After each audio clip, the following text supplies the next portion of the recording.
since LeBron James has joined the LA Lakers, this is what has happened. There are 6 major events that have taken place since LeBron James joined the Lakers. I don't want to talk about them. So the first thing that happened was LeBron James joined the Lakers, and then Paul George decided to stay in Oklahoma City rather than join the Lakers and join LeBron James. Now, instead of, it's very clear, Paul George is from Los Angeles. He chose to stay in Oklahoma City rather than to go home and play with LeBron James. That's not good. That's really, really concerning. Now, the next thing that happened was something we'd never, ever seen before, which was that LeBron James got injured. He got hurt. He missed a number of games. And I can't remember a time, I don't think it's ever really happened in my career, where LeBron James got hurt and missed a long stretch of games. I just don't think it's ever happened. The third thing that happened was the Lakers were unable to make a trade for Anthony Davis. They were unable to make an Anthony Davis trade come together, and it hurt their entire locker room. It was just toxic and awful because what it did was the team chemistry became really messy and ugly because, I mean, guys had their careers threatened. A lot of guys were threatened to be traded to Los Angeles or threatened to be traded for Anthony Davis and leave Los Angeles, and that really kind of, I'm sure, damaged a lot of relationships and damaged a lot of stuff. Like, guys going, you want me gone so you can get Anthony Davis? Like, how do you live with that? How do you tell a teammate, yeah, I'm going to get rid of you to get someone else? That's hard, man. That's like a breakup. So first, again, Paul George, he got hurt. He couldn't trade for Anthony Davis. And then the Lakers missed the playoffs. And that's right there. That's not good. They missed the playoffs. Then Magic Johnson, the team's president of basketball operations, stepped down. No playoffs. They lost their leader. And then Luke Walton and the team separated and, parted ways. So you lost your coach. You lost your team president. You couldn't trade for Anthony Davis. You couldn't get Paul George to come to his hometown to play with LeBron. And you missed the playoffs. It's a mess. It's really not good. Everything that's been going, and LeBron got hurt. I think I said playoffs twice. I don't know. The point is this, is that, to this point, the Lakers are failing. And the biggest crime, by the way, the biggest thing the Lakers have done, the Lakers could not get me to want to sit down and watch them play. After LeBron's initial push of excitement, where I was like, yeah, LeBron is a Laker, I watched for a couple weeks, and then I just lost interest because my the initial excitement wore off, and I couldn't get myself to engage again. And after he got hurt, when he came back from the injury, I watched the one game where LeBron came back, and I was like, LeBron's return. And then after that, I just couldn't get myself to care. I mean, I really hoped that the Lakers would be in the playoff hunt at some level near the end of the season, and that they weren't. They weren't even battling for the 8th seed or something. It bothered me. But I had realistic expectations of what the Lakers would be. Here is all I expected from the LA Lakers last year. I just thought that it would be far more interesting to watch LeBron play in LA. It wasn't to me. It didn't draw me. It didn't bring me to a television. Tiger Woods made me watch the Masters. I don't even watch or play golf. Bryce Harper gets me to a television to watch baseball. And I'm not I like baseball. I like playoff baseball. I don't love regular season baseball, but every once in a while, a big Bryce Harper game gets me to turn the television on. LeBron did not have that draw for me this year. I thought it would. I don't know. I know that's weird. That's my personal preference. But I personally just was not as invested in Lakers as I thought it would be. And it hurt them, man. They could not pull me to a television. It's not good for the Lakers right now. They are not doing well. It seems like your coach left. Your team president stepped down. I think he's really stepped down before he got fired. But you couldn't get Paul George to come. And it seems like people don't want to work with LeBron James. They're not as eager to come play in LA with LeBron as I thought they would be. And really, as of right now, it seems like, first of all, the Lakers are struggling to build around LeBron. But as of right now, LeBron's move to LA is a failure. They have failed over and over and over again. All the things they needed to do have not worked out and have not panned out well at all. And so as of this very moment, LeBron going to the Lakers is a failure. It's still a work in progress, for sure. But if you're keeping score, the Lakers are losing by a lot. It's ugly and it's not good. Now, here's what I think could save the Lakers.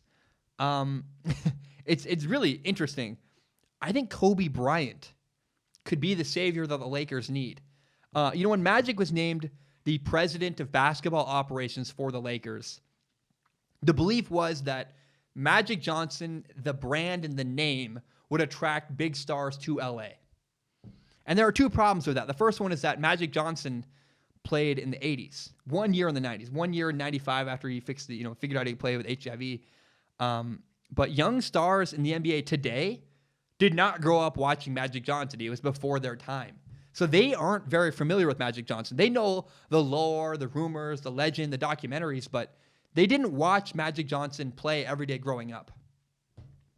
And the second problem with Magic Johnson as the president of basketball operations for the Lakers is that Magic Johnson does not appear to be a guy who just loves to grind, who loves to work. I played quarterback in college, and every single night, it's a pain in the butt. Every single night, I do a 2-hour walkthrough to go through our entire playbook and run through plays. My assignment here and here, what's the read based on every situation. I call this boiler room time. Boiler room time. Because what I do is I go to a really loud room with a furnace where I can yell protections and I can yell, park, whatever the cadence is. I can yell the cadence and without bothering anybody. Nobody gets bothered and nobody minds me yelling. So that's my boiler room time. I call that's where I mentally prepare and do the work by myself, the lonely work and the work alone to get better and prepare for my craft. It's called boiler room time. And Magic Johnson, I don't believe, is doing a lot of boiler room time. I don't think Magic Johnson is putting in a lot of work behind the scenes that no one really sees to get better and become a better basketball president of basketball operations for the Lakers. I just don't think he was doing that.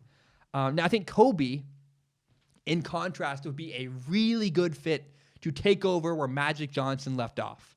The first reason is NBA stars of today are my age, and they grew up watching Kobe Bryant. I'm 22 years old. A lot of the youngest, best stars in the NBA are 22 to 26. They grew up watching Kobe Bryant play in the NBA. They would idolize his name.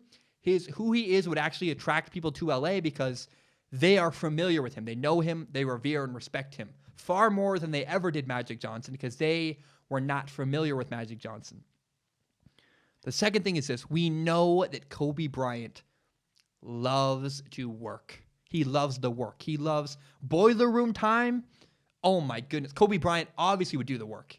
Scouting or promoting, whatever the heck it is that a president of basketball operations does. We know that Kobe Bryant would do it and he would love doing it because that is who Kobe Bryant is. And so I think something drastic needs to change in LA. They are failing right now. They don't have help for LeBron. He missed the playoffs. And they don't have another big player with LeBron. That's a big problem.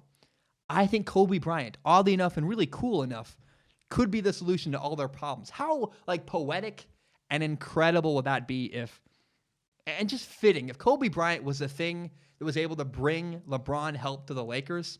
Oh my gosh, it'd be awesome. I put egos aside for a minute. Kobe Bryant, LeBron James working together to win championships in LA. Oh, that's the dream. That would be awesome. And so that's what I think needs to happen is either scrap the entire approach, forget trying to attract big players and do something else, or hire Kobe Bryant to become the president of basketball operations and do what Magic Johnson never quite could do because of Magic Johnson's limitations. I think Kobe Bryant could be the savior of the LA Lakers. I just want to say thank you so very much for watching. I really, really appreciate it. My name is Zach Schaumler. This is my podcast, Strong Opinion Sports, and it is my favorite thing in the entire world. I love it. In fact, my dream is to someday do Strong Opinion Sports as my full-time job. If you believe in me, if you believe in that dream, please help me grow by telling your friends about the show. Share it on Facebook, share it on Twitter. Maybe you put a screenshot of it, maybe you put it on Instagram. It does me a huge help if you can tell your friends about Strong Opinion Sports. Another way you can help me if you want, no pressure, I have a PayPal, paypal.me/Zach Schaumler. I also have a Patreon account, patreon.com/Zach Schaumler. It does me a huge help if you want to. Really, if you have no money to give, no problem, please. The number one thing, if you want to help Strong Opinion Sports, the number one thing you can do is help me grow by telling your friends about this podcast.